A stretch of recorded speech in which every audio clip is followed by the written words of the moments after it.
Sabarmati online classes में आप सभी का स्वागत है। इस वीडियो में हम क्लास 10th साइंस के अंतर्गत फिजिक्स में पहला चैप्टर जो कि हमारा इस प्रकार से है, प्रकाश का परावर्तन तथा अपवर्तन, यानी कि reflection and refraction of light.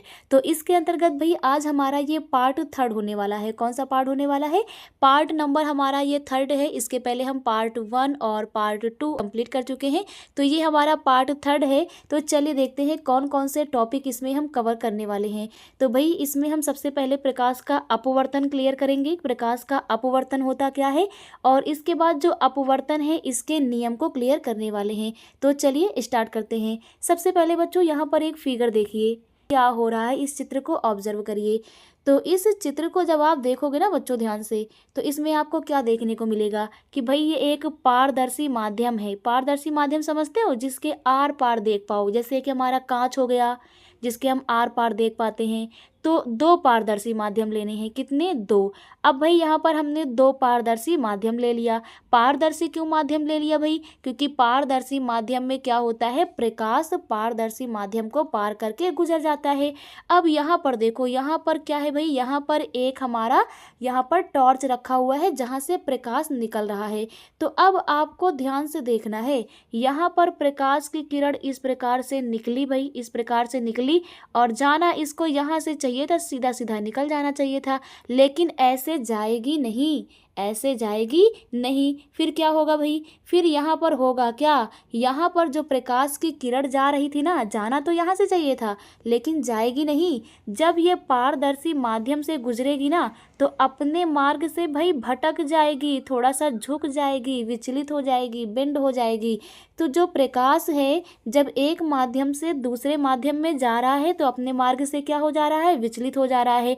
अच्छा, यहाँ के बाद क्या होगा भाई? यहाँ तो विचलित हो गई, इसके बाद इसको आगे इधर से जाना चाहिए था, तो जब ये दूसरे माध्यम में जाएगी तो फिर से विचलित हो जाएगी। तो इस प्रकार से हम कह सकते हैं कि जो हमारी प्रकाश की किरण है, जरा इसको ध्यान से देखिए, किसको भाई? प्रकाश की किरण को, कि जब प्रकाश की किरण एक पारदर्शी माध्यम से दूसरे पारदर्शी माध्यम में जाती है, एक पारदर्शी माध्यम से दूसरे पारदर्शी माध्यम में जाती है, तो क्या हो जाता है, अपने मार्ग से विचलित हो जाती है, अपने मार्ग से ये विचलित हो जाती है। तो ये जो विचलित हो जा रहा है ना, इसी को बोलते हैं प्रकाश का अपवर्तन। क्या बोलते हैं? प्रकाश का अपवर्तन बोलते हैं। चलिए यहाँ पर दूसरा फिगर देखते हैं भाई। दूसरे फिगर में आपको दो ग्लास दिख रहे होंगे। पहले वाले ग्लास को ध्यान से देखिए। पहले वाले ग्लास में क्या है भाई? यहाँ पर एक ग्लास है और इसमें एक पेंसिल डूबी हुई है। बस एक ग्लास है और इसमें एक पेंसिल रखी हुई है, तो कोई दिक्कत वाली बात ही नहीं थी। ग्लास के अंदर बस पेंसिल आपको नजर आ रहा था। ग्लास के अंदर क्या नजर आ रहा था भाई? पेंसिल ऐसे रखी हुई है ग्लास के अंदर, ठीक बात थी। लेकिन जब तुम दूसरे वाले ग्लास को देखोगे तो यहाँ क्या है, यहाँ पर आपके पास एक ग्लास है और पेंसिल भी है, लेकिन इस ग्लास में अब की बार पानी भर दिया गया है। क्या भर दिया गया है? पानी भर दिया गया है। तो इस प्रकार से ग्लास में भाई वाटर भर दिया गया है। तो जब पानी भर दिया जाएगा तो आपको क्या देखने को मिलेगा? आपको बाहर से देखने पे, ऑब्जर्व करने पे ऐसा पता चलेगा कि जो पेंसिल है ना, ये इस प्रकार से पानी के अंदर टेढ़ी है, लेकिन वास्तव में टेढ़ी तो नहीं होती है। तो ऐसा क्यों हो रहा है बच्चों? ऐसा हो रहा है प्रकाश के अपवर्तन के कारण। जरा यहाँ पर ध्यान से देखो, प्रकाश की किरण क्या हो गया भाई? प्रकाश की किरण ऊपर माध्यम एक है वायु, माध्यम एक कौन सा है? वायु। तो प्रकाश की किरण ऊपर माध्यम एक वायु में है, और जब ये माध्यम दो में जाएगा यानी कि पानी में जाएगा, वायु से कहाँ जाएगा? पानी में। ऊपर क्या है भाई? ऊपर एक माध्यम है जिसको हम बोल रहे हैं वायु। क्या बोल रहे हैं? वायु। और नीचे क्या है? नीचे एक माध्यम है जिसको हम बोल रहे हैं जल। तो जब प्रकाश की किरण हमारी वायु से जल में जाएगी, कहाँ से जाएगी भाई? वायु से जब प्रकाश की किरण जल में जाएगी तो क्या होगा?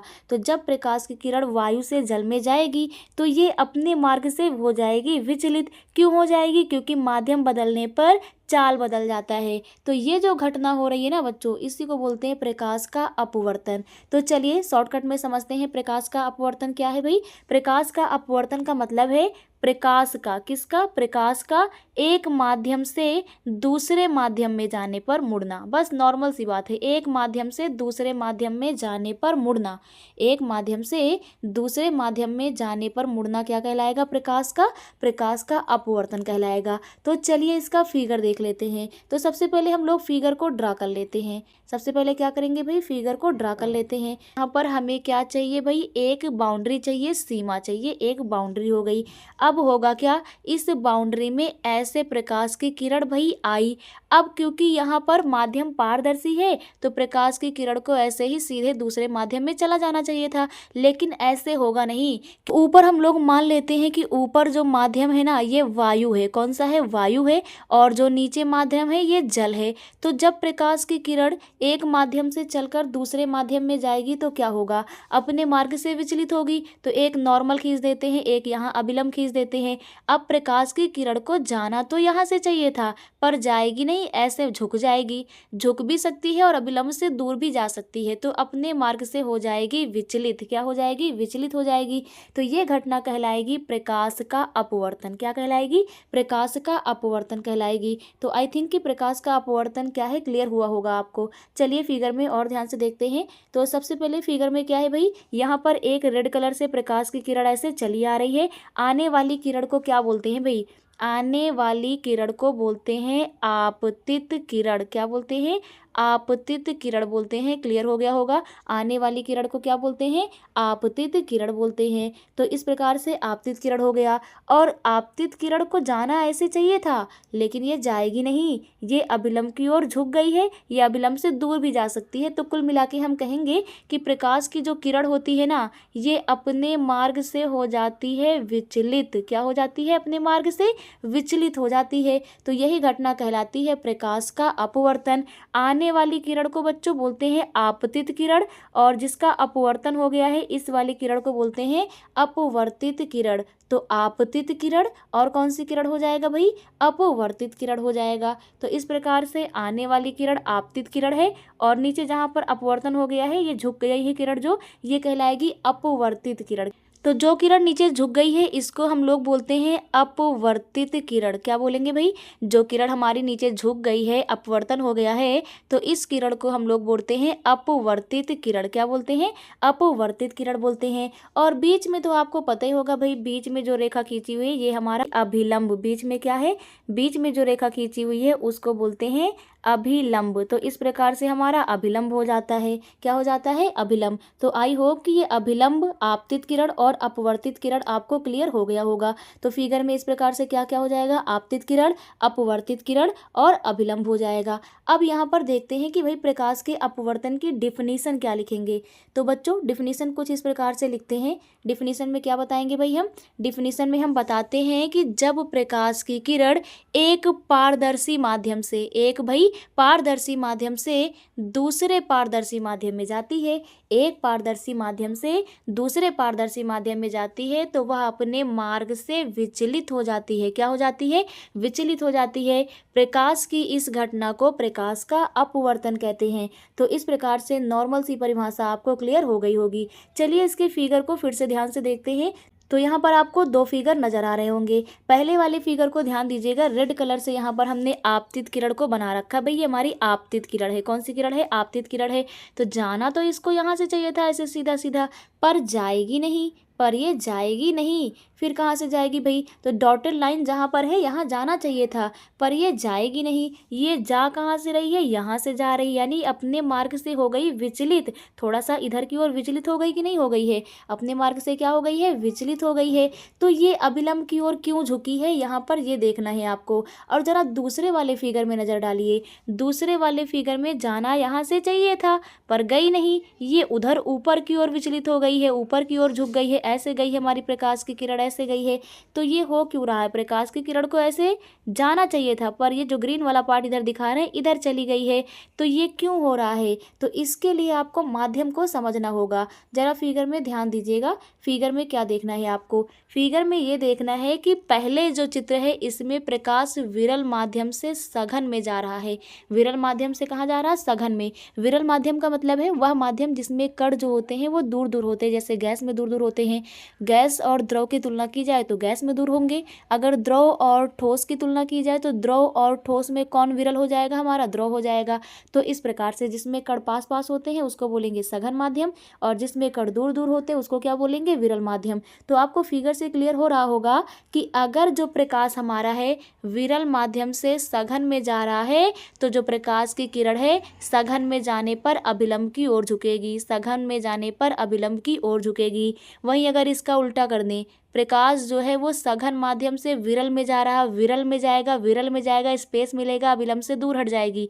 विरल में जाने पर क्या होगा, अभिलंब से दूर हट जाएगी। तो फिगर में क्लियर हो गया होगा। तो इसको यहाँ पर हम नोट में लिखते हैं। नोट में क्या लिखेंगे बच्चों, कि जो प्रकाश होता है वो विरल माध्यम से सघन माध्यम में जाने पर अभिलंब की ओर झुकती है। अगर विरल माध्यम से सघन में जा रही है तो क्या होगा, अभिलंब की ओर झुकती है। वहीं इसका उल्टा क्या हो जाएगा, अगर सघन माध्यम से विरल में जा रही है तो अभिलंब से दूर हटती है। तो ये ध्यान रखना है, अगर सघन में जा रही है तो अभिलंब की ओर, और अगर विरल में जा रही है तो अभिलंब से दूर हटती है। क्लियर हो गया होगा। चलिए देखते हैं अपवर्तन के नियम। तो अपवर्तन के नियम को देखने के लिए इसका थोड़ा सा हम रफली फिगर बना लेते हैं। तो सबसे पहले यहाँ पर हमारा एक ये हो गया, हमारा पर बाउंड्री सीमा हो गई। अब इस पे प्रकाश की किरण ऐसे आएगी, इसको जाना ऐसे चाहिए था पर ये जाएगी नहीं, अभिलंब खींचेंगे और अपने मार्ग से हो गई ये विचलित, अपने मार्ग से क्या हो गई, ये विचलित हो गई। तो ये घटना प्रकाश का अपवर्तन है। तो अपवर्तन का पहला नियम क्या कहता है,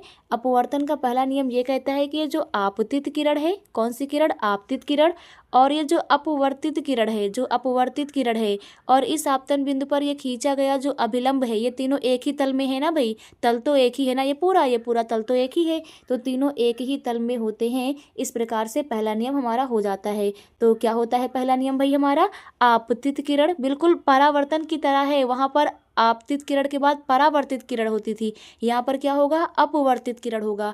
तो आपतित किरण, अपवर्तित किरण और आपतन बिंदु पर खींचा गया जो अभिलंब होता है, ये सेकंड पॉइंट नहीं है, पहला ही पॉइंट है। आपतित किरण, अपवर्तित किरण तथा आपतन बिंदु पर खींचा गया जो अभिलंब होता है, ये तीनों एक ही तल में स्थित होते हैं। क्लियर हो गया होगा आप लोगों को। तो फिगर में ध्यान दीजिएगा, फिगर में जो आपतित किरण है और अभिलंब है, आपतित किरण और अभिलंब के बीच जो कोण बन रहा है इसको बोलते हैं आपतन कोण आई। क्या बोलते हैं, आपतन कोण आई बोलते हैं। और नीचे देखिएगा, नीचे फिगर में नीचे जो हमारी अपवर्तित किरण है और ये जो अभिलंब है इसके बीच कोण बनेगा, इसके बीच जो कोण बनेगा इसको हम बोलेंगे अपवर्तन कोण आर।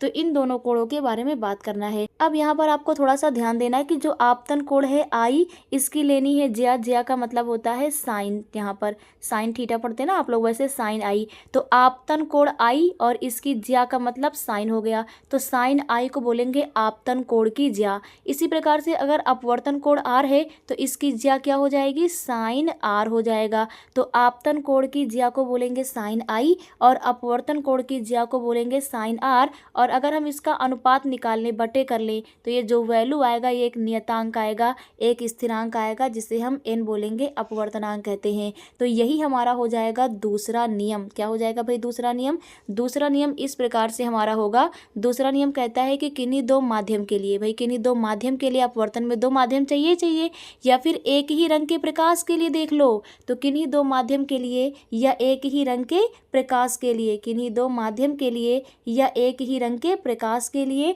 आपतन कोण की ज्या, किसकी ज्या भाई, आपतन कोण की ज्या मतलब साइन आई की बात कर रहे हैं। किसकी बात कर रहे हैं, साइन आई की बात कर रहे हैं। तथा जो अपवर्तन कोण है इसकी ज्या, अपवर्तन कोण की ज्या का मतलब किसकी बात कर रहे हैं भाई हम लोग, यहाँ पर साइन आर की बात कर रहे हैं। तो आपतन कोण की ज्या तथा अपवर्तन कोण की ज्या, आपतन कोण की ज्या तथा अपवर्तन कोण की जो ज्या होती है इसका अनुपात लेना है। इसका अनुपात एक नियतांक होता है, इसका अनुपात क्या होता है, एक नियतांक होता है। यानी आपतन कोण की जो ज्या होगी इसको क्या बोलेंगे बच्चों हम लोग, साइन आई बोलेंगे। और जो अपवर्तन कोण की ज्या होगी इसको क्या बोलेंगे हम लोग, साइन आर बोलेंगे। और इसका जब आप अनुपात कर लो तो ये एक नियतांक आएगा n, एक क्या आ जाएगा, एक नियतांक आ जाएगा n। और इसी को हम लोग बोलते हैं अपवर्तन का दूसरा नियम। क्या बोलते हैं, अपवर्तन का दूसरा नियम कहते हैं। अब अब बच्चों यहाँ पर ध्यान देना है, अपवर्तन का जो दूसरा नियम है ना, अपवर्तन का जो दूसरा नियम है इसी को बोलते हैं स्नेल का नियम। क्या बोलते हैं?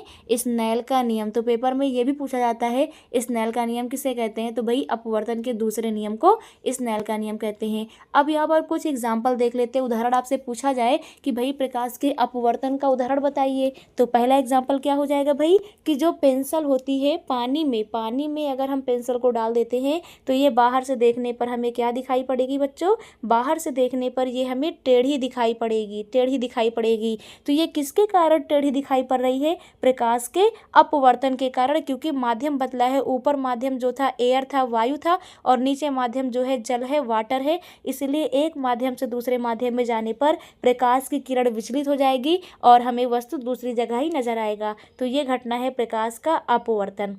सेकंड कहाँ पर देखने को मिलेगा? तो सेकंड बच्चों ध्यान से देखिएगा, यहाँ पर एक हमारे पास ट्रायंगल शेप में यानी कि त्रिभुज के आकार में एक आपको आकृति दिख रही है, कांच का गुटका है जिसको हम प्रिज्म बोल रहे हैं। क्या बोल रहे हैं? एक प्रिज्म बोल रहे हैं। तो अब होता क्या है बच्चों, जब प्रिज्म से प्रकाश की किरण को गुजारा जाता है, ऐसे प्रकाश की किरण जब प्रिज्म से गुजरेगी तो प्रिज्म से गुजरने पर प्रकाश की किरण 7 अलग अलग रंगों में विभाजित हो जाती है। सबको पता है कि भाई प्रकाश जो होता है हमारा सूर्य का, इसमें 7 रंग होते हैं जिसको हमने विबग्योर बोला था। तो जब प्रकाश की किरण को प्रिज्म से गुजारा जाता है तो ये अपने 7 रंगों में विभाजित हो जाती है। कितने रंगों में विभाजित हो जाती है? 7 रंगों में विभाजित हो जाती है। तो ये विभाजित क्यों हो रही है? क्योंकि प्रकाश की किरण जो है वायु से कांच में जा रही है। कहाँ जा रही है? वायु से कांच में। माध्यम बदल रहा ना भाई, बाहर माध्यम वायु है, एयर है, और अंदर कांच है, ग्लास है, जी में जा रहा है। तो माध्यम बदल रहा है। माध्यम बदलने पर प्रकाश की किरण अपने मार्ग से विचलित होगी और इस प्रकार से प्रकाश की किरणें अलग अलग झुक जाएंगी। तो इस प्रकार से जो प्रिज्म के अंदर भी प्रकाश का अपवर्तन देखने को मिलता है। अच्छा, अगला एग्जाम्पल देखिए, इसको तो आपने ऑब्जर्व किया ही होगा कि भाई हम लोग कहते हैं ना कि रात में जो तारे निकलते हैं टिमटिमाते हुए नजर आते हैं, तभी तो आप इनको गिन नहीं पाते हो। तो ये टिमटिमाना क्या है? क्या वास्तव में तारे जलते बुझते रहते हैं? ना भाई, ऐसा तो नहीं होने वाला है। तो फिर क्या होता है? तो जो तारे होते हैं इसमें प्रकाश का अपवर्तन हो जाता है। तारे जहाँ पर होते हैं उसकी वास्तविक स्थिति हमें वहाँ नज़र थोड़ी आता है, हमें प्रकाश का आभासी प्रतिबिंब नज़र आता है। यानी कि जैसे समझ लीजिए तारा यहाँ पर है एक भाई, तो जब प्रकाश की किरण इससे गुजर कर हमारी आँखों पे आएगी ना तो क्या होगा? तो हमारी आँखों पर आएगा तो यहाँ पर प्रकाश का हो जाएगा अपवर्तन। क्या हो जाएगा? प्रकाश का अपवर्तन हो जाएगा। तो प्रकाश के अपवर्तन के कारण जो तारे की वास्तविक स्थिति है, वास्तविक स्थिति तो यहाँ पर है, परंतु हमें जो तारा है ना यहाँ पर दिखाई पड़ेगा, आभास होगा कि तारा यहाँ पर है। और जब हम तारे को यहाँ पर देखेंगे तो फिर से प्रकाश का अपवर्तन हो चुका होगा। अब तारा हमें यहाँ नजर आएगा, फिर अपवर्तन हो चुका होगा, तारा यहाँ नजर आएगा। तो यही कार्य होता रहता है। तो इसको बोलते हैं भाई प्रकाश का अपवर्तन, कि प्रकाश के अपवर्तन के कारण। और ये प्रकाश में अपवर्तन यहाँ पर हो क्यों रहा तारे में? तो यहाँ पर वायुमंडल है भाई, यहाँ पर क्या है? वायुमंडल में गैसें हैं, तो वायुमंडल के कारण यहाँ पर प्रकाश का अपवर्तन हो जाता है। वायुमंडल की जो परतें हैं इनके कारण ही यहाँ पर प्रकाश का अपवर्तन हो जाता है। एक और एग्जाम्पल देख लेते हैं बच्चों इस प्रकार से। यहाँ पर आप देखिएगा, पानी में अगर सिक्का डाला जाए, पानी में क्या डाला जाए भाई? सिक्का डाला जाए तो सिक्का हमें उभरा हुआ दिखाई देता है। पहले वाले फिगर को ध्यान दीजिएगा, तो पहले वाले फिगर में क्या है? सिक्का आपको दिखाई नहीं पड़ेगा क्योंकि इसमें वाटर नहीं है, पानी नहीं है। लेकिन दूसरे वाले कप में क्या है? पानी भर दिया है। अब इसमें सिक्का डालोगे तो क्या होगा? सिक्का तो है पेंदी में, लेकिन पेंदी में नज़र नहीं आएगा, अपने तल से थोड़ा ऊपर उभरा हुआ दिखाई देगा। थोड़ा क्या दिखाई देगा? उभरा हुआ दिखाई देगा। तो जो सिक्का है पानी में डालने पर उभरा हुआ दिखाई देता है। ये क्यों दिखाई देता है? हमें सिक्का यहाँ पर नज़र आएगा। तो ऐसा क्यों होता है? ऐसा होता है प्रकाश के अपवर्तन के कारण। प्रकाश की जो किरण होती है वो माध्यम बदलने पर अपना क्या करती है भाई? अपने मार्ग से विचलित हो जाती है। तो ये प्रकाश के अपवर्तन के कारण देखने को मिलता है।